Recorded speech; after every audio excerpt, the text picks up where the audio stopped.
Vamos lá. A ideia desse vídeo aqui é mostrar para você que as pessoas, elas muitas vezes entendem a questão de investir em imóveis, mas elas não entendem exatamente por que faz isso. E isso gera uma série de decisões equivocadas e até argumentações erradas sobre o porquê que a gente investe em algo como os imóveis.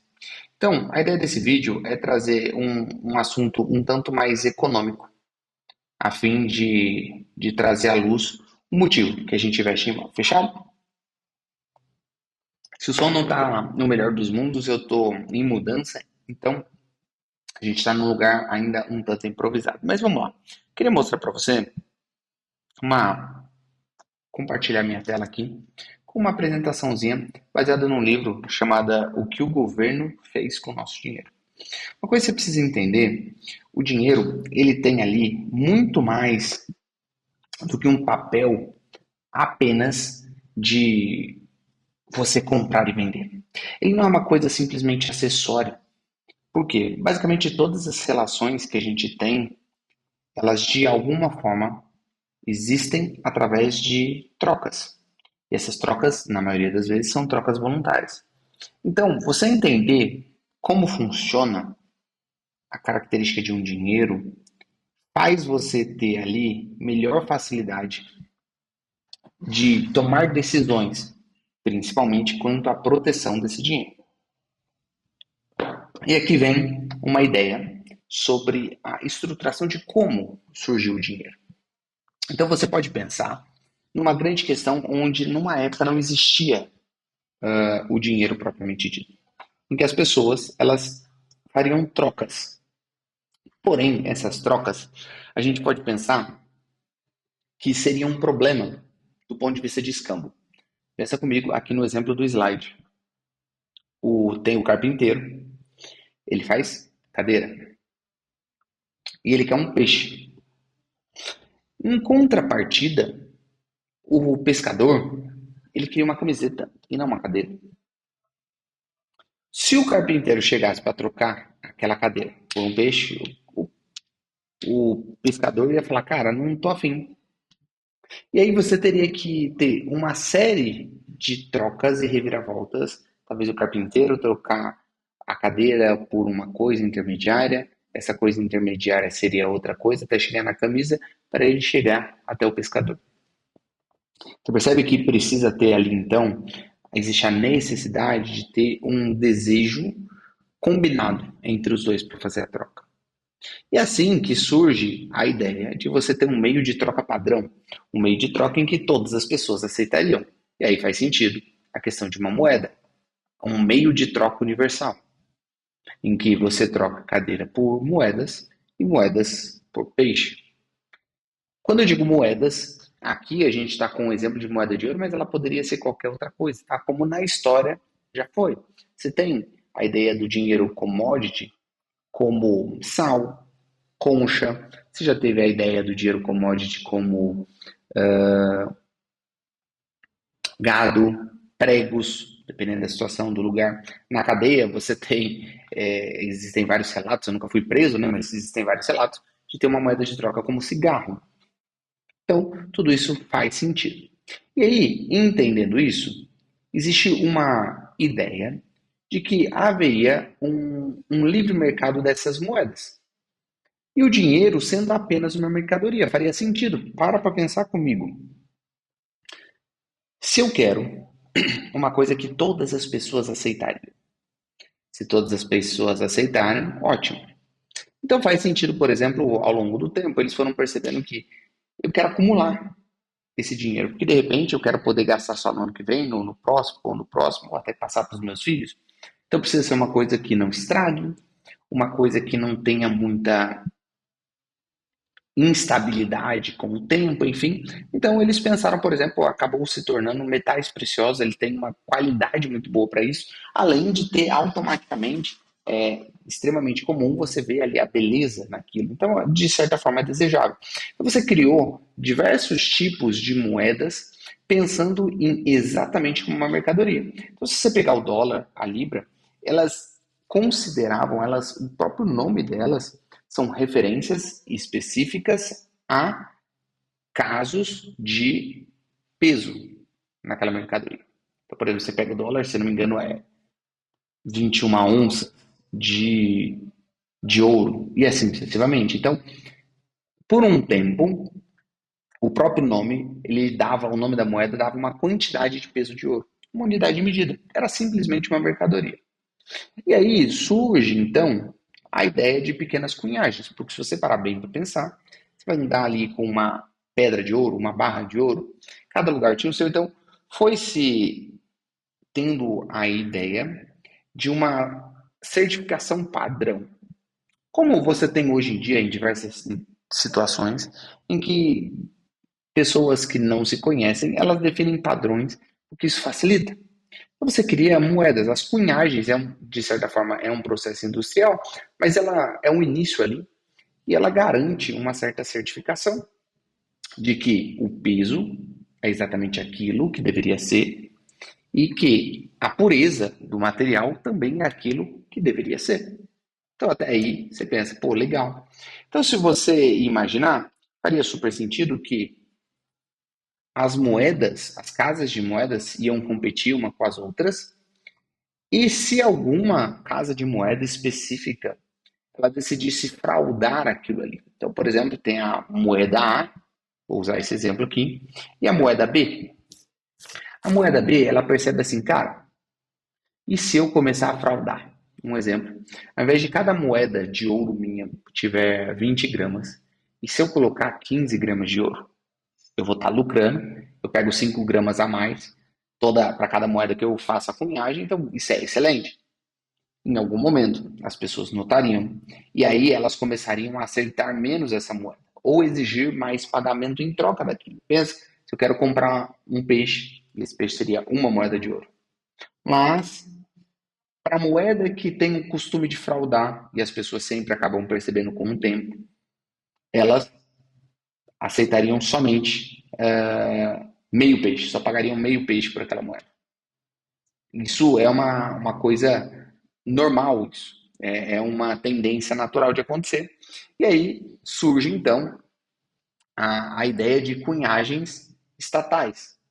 E exatamente por conta dessa necessidade ou dificuldade em falsificação, o tempo foi passando, as cunhagens foram se tornando cada vez mais estatais, não por uma questão de que elas eram as melhores, mas porque diversos estados, ao longo da história, foram proibindo cunhagens privadas, para que então o monopólio da cunhagem fosse exclusivamente estatal. Se você pegar ali, por exemplo, a queda de Roma, um dos fortes fatores que a gente pode indicar foi exatamente a inflação. E por que a inflação? Houve uma falsificação na cunhagem das moedas. Cada vez elas foram mais diminuindo de tamanho. Apesar do valor nominal ser o mesmo, elas foram diminuindo de tamanho, em peso, foram colocando ligas metálicas mais falsificadas. Isso foi diminuindo e gerando uma inflação. E aí você vai para uma ideia de Estado. Se a gente pensa num aparato geral, quando você tem uma empresa, você tem um negócio, você precisa produzir algo para que uma pessoa dê aquele dinheiro a você. Então, por exemplo, se eu produzir um bom café, as pessoas vão me pagar por esse café. Consequentemente, eu tenho lucro. Ótimo. Os estados, de forma geral, eles não têm essa característica de produzir alguma coisa em troca disso. Na maioria das vezes é forçado. Então, ele precisa se manter, e aí ele tem algumas formas para isso. A primeira forma é o imposto. O imposto que lá na época de Tiradentes, se eles, opa, só desativar o som aqui, vamos lá. Na época de Tiradentes, eles cobraram o quinto do ouro, o quinto do imposto, ou seja, 20%. Houve toda uma revolta. E imagina aqui, no Brasil hoje, que ele veria se a carga tributária que chega a mais de 30%. Pensa, doideira, né? Mas enfim, existe o imposto. Só que o imposto ele é muito visível. De forma geral, ele é claramente uma forma de expropriação, então as pessoas ficam revoltadas, ninguém gosta de pagar imposto, seja um imposto de renda, seja um imposto de alguma coisa, elas ficam aparente. Então, Uma forma que os estados notaram de facilitar essa cobrança de impostos são através de inflação. Porque assim, ó, existe uma forma em que o governo ele emite a moeda. Então pensa comigo, ele lá atrás, ele criou para si o benefício de criar a sua própria moeda. Então, por exemplo, você pega o real brasileiro. Somente o Estado brasileiro pode criar o real. Você não pode, eu não posso. E aí, pensa que louco. A primeira pessoa que ele vai pagar são os funcionários públicos, certo? Então, se de certa forma ele criar um dinheiro, ele vai lá, paga funcionários públicos, ele paga obras públicas. Pensa num governante que decidiu, quer se reeleger. Ele vai lá, promete um monte de coisas e para cumprir essas promessas não tem como pagar, tem que ele promete construir ponte, ele promete construir dar dinheiro para isso, para aquilo, para aquilo, para aquilo, beleza? Como que vai pagar? Ele cria dinheiro e começa a pagar essas pessoas. No primeiro momento isso parece legal, mas aquele dinheiro ele não representa efetivamente uma nova produção de riqueza. Isso é um termo técnico para a gente dizer assim, ó, o simples fato de eu ter agora, vamos dizer que uma xícara de café custasse R$ 1. Se agora alguém vier com R$ 2, pode ser que ela compre dois cafés. Mas e se ela ir aumentando drasticamente, pensa isso como uma, um aglomerado de toda a economia, pensa que a quantidade de dinheiros, vamos falar assim, simplesmente é uma representação do que é possível trocar numa economia. Lembra? A moeda ela era uma commodity, uma mercadoria criada exclusivamente para trocar por outras mercadorias. Então, se a gente criou moeda, pensa que no mercado todo, em todo o governo, todo o estado do Brasil, existe 10 peixes. Eu só tenho uma moeda. Logo, uma moeda vale 10 peixes. Mas se agora eu, de alguma forma, eu duplico essa moeda, agora tem duas moedas. Mas os peixes não vão ser duplicados assim magicamente porque eu criei duas moedas. Eu dupliquei a quantidade de moedas, agora duas moedas valem 10 peixes. Isso equivale a 5 peixes por moeda. E se eu multiplicar por 10 a quantidade de moedas? Agora tem 10 moedas no mercado. Mas os peixes continuam em quantidades iguais. Então significa que para cada moeda vale um peixe. Percebe onde eu quero chegar? Quanto mais você vai aumentando essa quantidade de moeda mercadoria, você simplesmente cria que as pessoas elas percebem e começa a diminuir o valor, porque simplesmente tem um excesso desse dinheiro. Então você, de certa forma, transfere uma riqueza sem nenhuma dor imediata, e essa riqueza geralmente favorece governantes, geralmente favorece amigos dos governantes, dificilmente vai favorecer as pessoas a qual precisa. E aí você cria a inflação, que seria o nosso imposto oculto. E aí você pega o caminho do monopólio. Se você pensar bem, isso não foi do nada, não foi que simplesmente eles chegaram. Primeiro, tinha o monopólio da cunhagem. O Estado proibiu a cunhagem privada. Então não pode ter casas para criar moeda. Ele era o dono da criação de moeda, o selo era dele. Com o tempo, foi vendo-se a necessidade de você adulterar. Porque pensa, pô, eu tenho 1 tonelada de ouro aqui. Eu conseguiria construir, sei lá, 1 milhão de moedas. Mas e se eu tornar essa moeda um pouco mais podre e produzir com essa mesma tonelada de ouro 2 milhões de moedas? Essa é a ideia. E aí, as pessoas tendem naturalmente a perceber isso, elas começam a aumentar o preço ou não aceitar. Lembra na ideia geral de que você tenderia a cada vez não aceitar mais uma moeda falsa, uma moeda que é podre? Só que aí vem os estados com as leis de curso forçado. O que é isso? Lei de curso forçado é ele obrigar você a utilizar o dinheiro. Simplesmente assim. E geralmente ele coloca essa obrigatoriedade, por exemplo, no pagamento de impostos. Então pensa, você hoje é obrigado a usar o real para pagar todos os seus impostos. E não só isso, ele obriga todos os mercados e comércios a utilizarem a moeda. Você não pode se recusar a usar o real.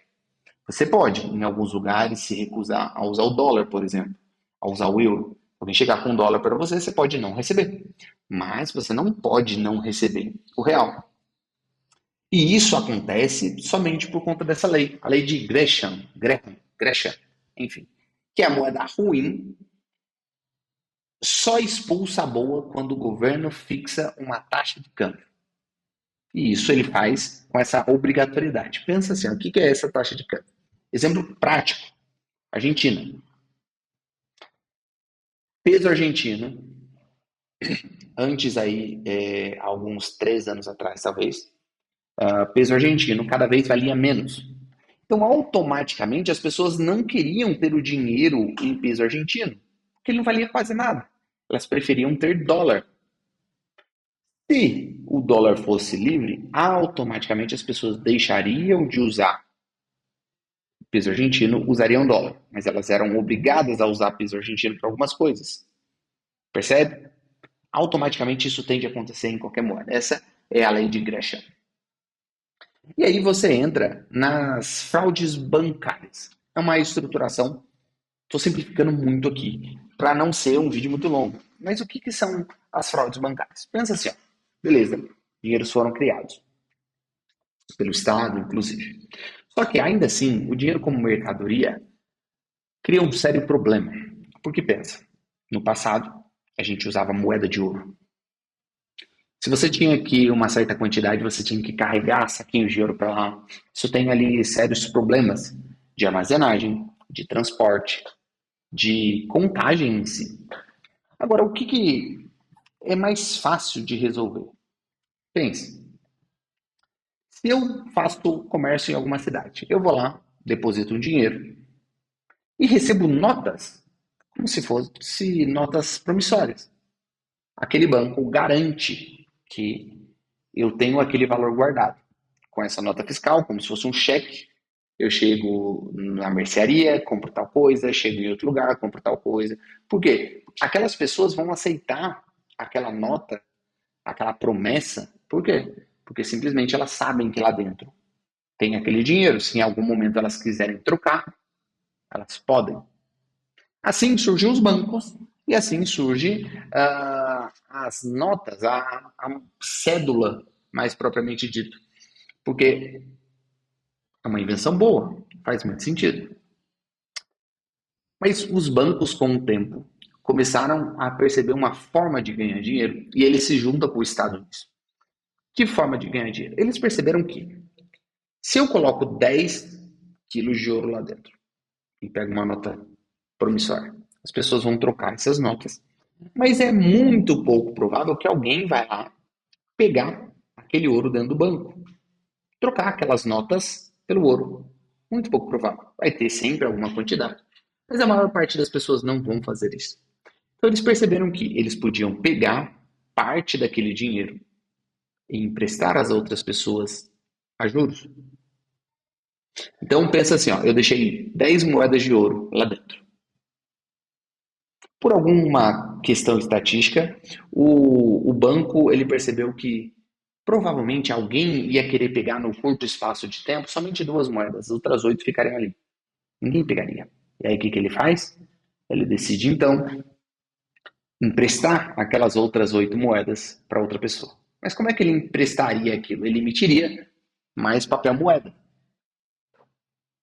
seja para pagar um funcionário. Então algum funcionário dele sairia ali com algumas notas que recebeu, porque aquele banco garantia que tem aquele dinheiro lá.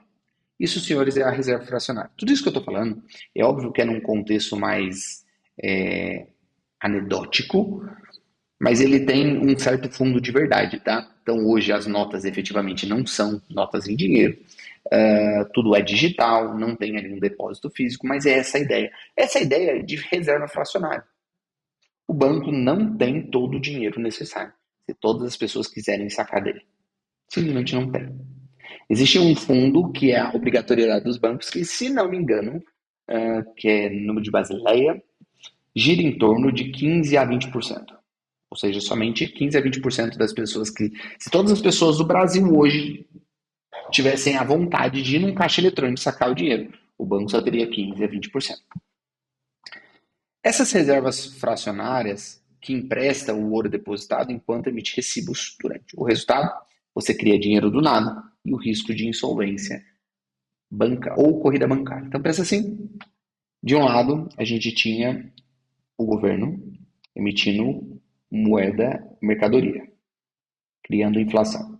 Depois passa a ter ali o banco criando dinheiro também do nada, gerando inflação. Então, cada vez mais foi se vendo que alguns bancos geravam insolvência. Do mesmo jeito, numa livre concorrência, inevitavelmente alguns bancos ruins perderiam. As pessoas notariam que aquelas reservas não existiriam, alguns bancos faliriam e você teria um sério problema. Mas lembre, o Estado ele depende do dinheiro via impostos. Só que se ele não gosta, se as pessoas não gostam de impostos, ele cria outra forma de manter o dinheiro. Agora as pessoas não usam a moeda em mercadoria e as pessoas usam mais as cédulas, ele então cria um sistema para monopolizar também os bancos. Então ele cria a solução para os bancos. Se os bancos se inflacionam demais, sofre corrida e quebra. Isso é um problema. É inegável que é um problema, porque se um banco quebra, milhares, talvez milhões de pessoas ficam sem dinheiro. Caso, exemplo agora, Banco Master. Um monte de gente investiu dinheiro. Nesse problema específico, até as pessoas tinham alguma noção de risco, ou deveriam ter, mas porque era um banco de investimento, eram investimentos em si, né? E elas vão receber via fundo garantidor de crédito, que não é uma mágica, tá, gente? É um monte de banco colocam dinheiro lá como se fosse um recurso de segurança. Mas, e se fosse um banco correntista normal? Pensa num banco Bradesco, num banco Santander, num banco da Caixa. Se essas pessoas simplesmente deixassem o banco quebrasse, cara, do dia para a noite a gente teria pessoas passando fome, empresas sem poder pagar funcionários, criaria um alvoroço. E isso gera um efeito cascata.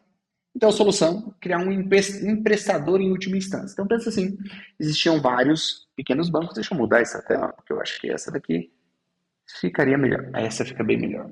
Então você pensa assim, ó, que existe pequenos bancos e eles criam esse sistema de reserva fracionária.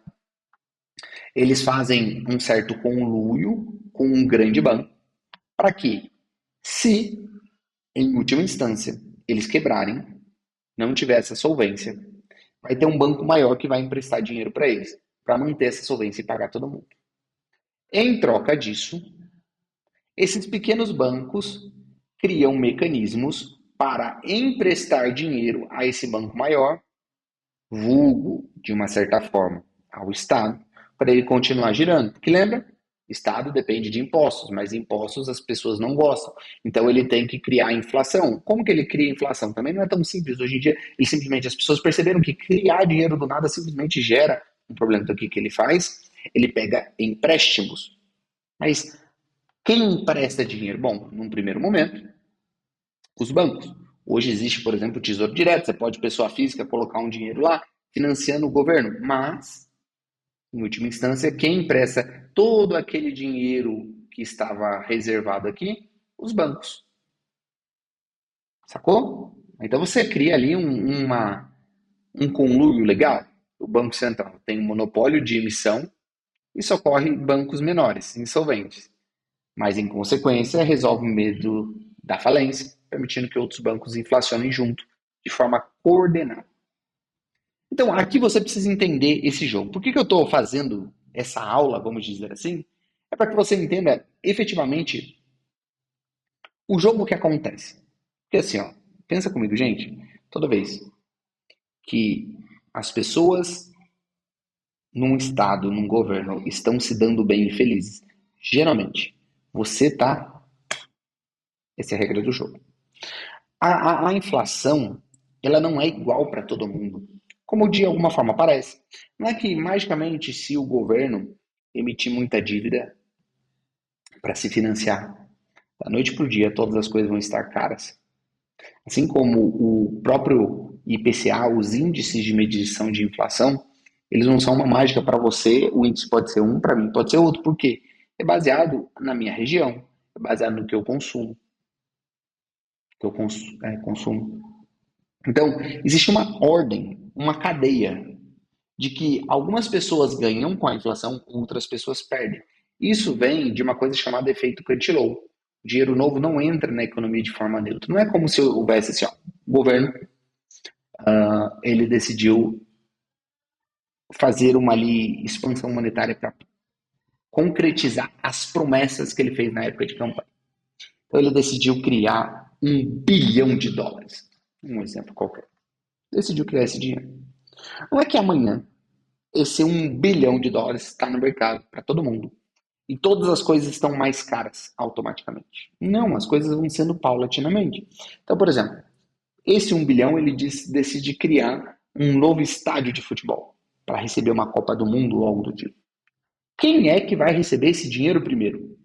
A construtora, que é um contrato, amigo do governo. Ou vamos colocar aí numa licitação, mais ou menos, né? Porque licitação no Brasil você sabe como é que é. Então, aquela construtora recebeu aquilo, ou um banco recebeu aquele dinheiro para financiar, contratar uma construtora. Esta construtora, por sua vez, o que ela faz? Ela vai e paga ali os pequenos receptores. Então, pensa, a construtora recebeu, ela vai comprar alguns materiais a preço baixo, certo? Lembra que o preço está tudo normal até então, e vai pagar os seus funcionários. Consequentemente, o comércio, que a empreiteira foi lá comprar dela, o depósito de material de construção, a indústria do aço, recebeu esse dinheiro da empreiteira. Pô, agora eles têm mais dinheiro.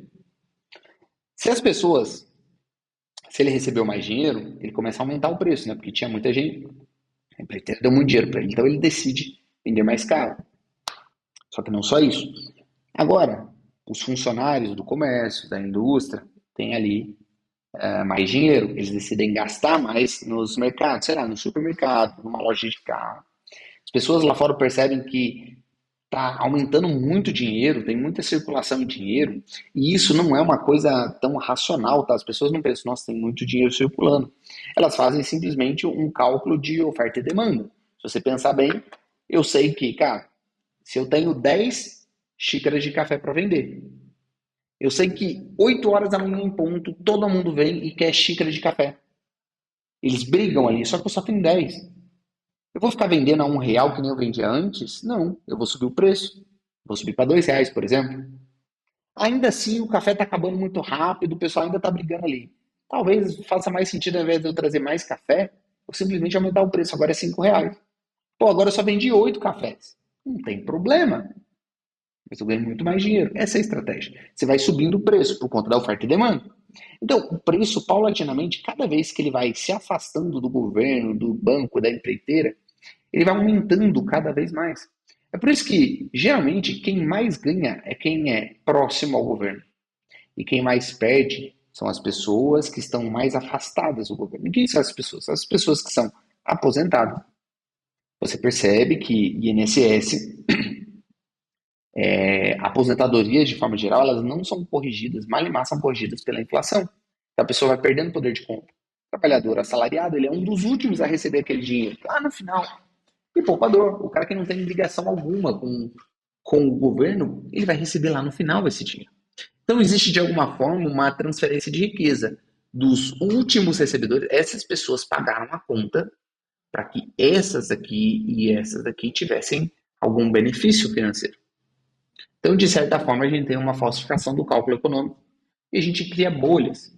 E aí você pode pegar ali a era do padrão ouro, que foi uma época em que existia um lastro no dinheiro. Não sei se você sabe, hoje em dia já é um pouco mais comum, mas na época que eu estudava economia, as pessoas que eu fazia faculdade, as pessoas não tinham noção de que o dinheiro não é baseado, não tem laço nenhum. Eu lembro que na época se popularizou muito o Bitcoin, as pessoas, mas o Bitcoin não tem laço. E é irônico, porque daí eu pensava, cara, mas o real que você usa também não tem. As pessoas acham que existe um depósito de ouro lá que mantém o valor do real. Não. Moeda fiduciária, como o próprio nome já diz, ela é de confiança. Fidúcia é confiança. Basicamente assim, é confiança no político do momento. Existia ali uma era do padrão ouro em que o dólar ele era pareado em ouro. Isso aconteceu até 1914. Um dólar era 1/20 de onça de ouro. Simples assim. Era um sistema monetário mais controlado. Se você for pensar, os estados eles tinham uma dificuldade em ficar emitindo moeda. Por quê? Porque tinha que ter um, um controle. Então, foi um século de crescimento comercial estável. Só que com o fim do lastro, você vai tendo várias crises, vários problemas. Primeira Guerra Mundial, obviamente que não foi única e exclusivamente pelo fim do padrão ouro, mas quando os governos precisaram entrar em guerra, na Primeira Guerra Mundial, eles precisaram gastar. E a primeira coisa que eles fizeram foi abandonar o padrão ouro. Por quê? Eles queriam emitir mais moeda para pagar seus soldados, para comprar mais armas. Eles não podiam ficar segurando o ouro lá dentro. Aí teve, em 1920, uma, vamos dizer assim, uma pirâmide financeira. Em 1944 teve o plano Bretton Woods, que era o quê? O dólar seria uma moeda mundial. Então, os Estados Unidos, fim da Segunda Guerra Mundial, ele surge com a solução. Europa quebrada, países endividados, tinham fugido do padrão ouro devido à guerra. Estados Unidos surge que ele emprestaria dinheiro para reconstrução, mas ele emprestaria em dólar. Isso teria um acordo que ele manteria o padrão ouro para o dólar. Então, para cada dólar emitido, ia ter que ter uma quantidade de ouro em depósito. E somente países poderiam trocar os dólares por ouro. Pessoa física já não poderia. Só que à medida que o tempo foi passando, com esse benefício, os Estados Unidos se tornou o criador de moeda mundial. Porque pensa, se todo mundo utiliza o dólar, somente os Estados Unidos podem emitir dólar. Existe uma tendência natural dele querer passar a perna em todo mundo. Que, pô, seria bom para ele. Tanto mais ele criar dólar do nada, mais ele se beneficia. Aí surge então, as pessoas começaram a perceber, os governos começaram a perceber e começaram a tentar trocar os dólares por ouro. A França manda um navio atravessar o oceano para fazer essa troca, fazer a retirada. Então, em 1971, Nixon dá fim à conversibilidade de ouro e faz o dólar se tornar 100% fiduciário, ou seja, 100% em base de confiança. Então, se você pegar ali toda essa questão em que a moeda, isso daqui a gente está pegando ali, o preço, vamos dizer assim, é um índice de inflação, tá? Dos consumidores. Você percebe que de 1910 até 1940 ali é praticamente estável. Existem momentos maiores, momentos menores, porque existe uma tendência natural, mas uma certa estabilidade. Com ali próximo a 1944, em que somente o dólar seria o padrão, já existe uma subida nos preços, ou seja, uma inflação maior. Lembra, inflação necessariamente está implicando em enriquecimento de alguns e empobrecimento de outros. Existe uma troca aí, uma transferência de riqueza clara. Mas ainda controlada. Quando acaba, pós o lastro, você percebe uma explosão. É claro que não é pura e simplesmente uma questão do lastro. É uma causalidade. Existem vários fatores envolvendo, mas esse pode ser indicado como principal. Então, você vê uma inflação explodir, guerras cambiais, países valorizando a moeda. E aí você começa a ver, de certa forma comum, crises que antes talvez não fosse possível. A crise de 2008 sendo uma grande pirâmide em que as pessoas compravam imóveis porque imóveis valorizavam e aí elas compravam mais imóveis. Só que o problema não eram os imóveis, mas era o crédito que existia para que elas comprassem imóveis. Cada vez mais tinha mais crédito para elas comprarem imóveis, mais crédito, mais crédito, mais crédito. E esses créditos eram baseados somente em emissão de moeda por próprios bancos centrais. para tentar influenciar na economia, ajudar. E aí você vê uma série de seguradoras, sistemas de mecanismos de que era para evitar esse risco, não fazendo. E aí tem uma coisa do risco moral, que é o too big to fail, que era basicamente eles eram grandes demais para quebrar. Então, basicamente, o governo dos Estados Unidos, ele financiou todas as pessoas que, de certa forma, criaram uma crise econômica.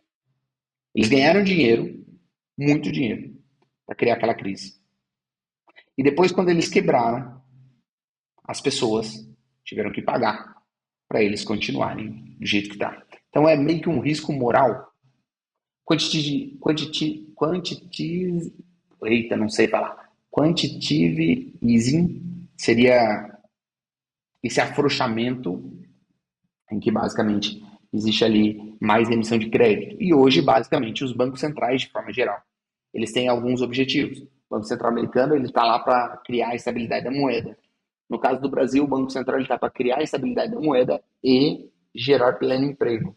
Que não faz sentido para o Banco Central, mas ele está ali para fazer isso. E como é que ele faz isso? Aumentando ou diminuindo a taxa de juros. Só para você entender, quando a gente está falando de basicamente diminuir a taxa de juros, significa que o Banco Central está colocando mais dinheiro no mercado. Se os bancos têm mais dinheiro agora, eles cobram juros mais baixos. Simplificando para você. Se ele quer fazer um afrouxamento monetário, ou seja, ele quer aumentar a taxa de juros, de repente ele quer segurar a inflação, o que ele faz? Ele tira dinheiro dos bancos. Os bancos têm menos dinheiro para emprestar, ele aumenta a taxa de juros, oferta e demanda. É basicamente assim que acontece. Só que uma coisa que você precisa entender é que todo esse sistema ele acontece rotineiramente. E a gente está falando de imóveis. Você tem um canal que fala sobre imóveis, investimento em imóveis. E por que você está falando disso? O que isso tem a ver?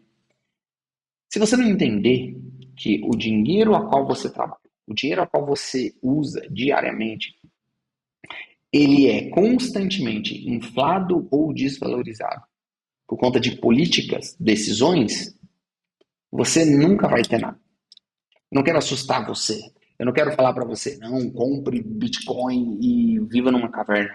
Estou dizendo para você simplesmente entender que o Estado, ele não se preocupa com você. Ele está preocupado em conseguir ganhar a próxima eleição. O político da vez está preocupado em conseguir ganhar a próxima eleição.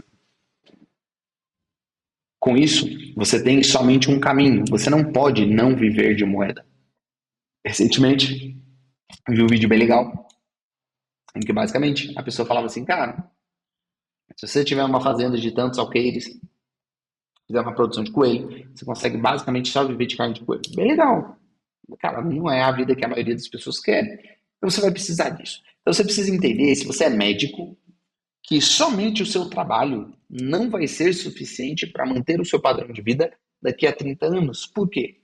Porque, muito provavelmente, seu dinheiro vai perder valor até lá.